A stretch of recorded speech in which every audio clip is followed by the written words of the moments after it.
বঙ্গোপসাগরে সৃষ্ট বজ্রমেঘের কারণে আজও মোংলা বন্দরে ৩ নং সতর্কতা সংকেত রয়েছে। তবে সকাল থেকে বৃষ্টিপাত না থাকায় জনজীবন স্বাভাবিক রয়েছে। মোংলার ১ নং জেটি থেকে আরো জানিয়েছেন প্রতিনিধি নিজামুদ্দিন।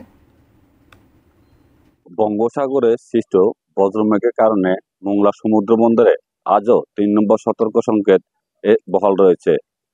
এরপরে মোংলা সহ সুন্দরবন উপকূলীয় এলাকায় আকাশ মেঘাচ্ছন্ন রয়েছে। তবে আকাশ মেঘাচ্ছন্ন থাকলেও এই ৩ দিন যে বৃষ্টিপাত হয়েছিল, এখন সকাল থেকে কোনো প্রকার বৃষ্টি বা বাতাস নেই।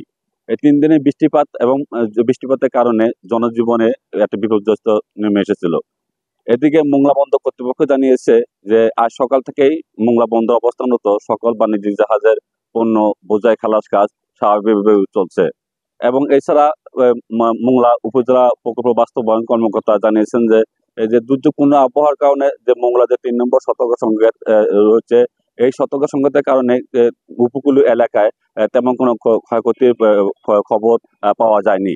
এছাড়া মোংলা মৎস্য অধিদপ্তর থেকে জানিয়েছে যে মোংলা পশু নদীতে স্বাভাবিক জোয়ারের চেয়ে পানি কম থাকার কারণে মোংলা যে প্রায় ৮৫০ মতো চিংড়ি ঘের রয়েছে, এসব চিংড়ি ঘেরও কিন্তু তেমন কোনো ক্ষয়ক্ষতি পরিমাণ পাওয়া যায়নি।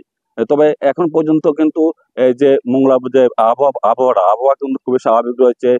কোনো বৃষ্টিপাত নেই, জনজীবনও স্বাভাবিক রয়েছে। যে যার কর্মস্থলে যাচ্ছেন এবং বন্দরের পণ্য বোঝাই খালাস কাজও সবকিছু স্বাভাবিক রয়েছে।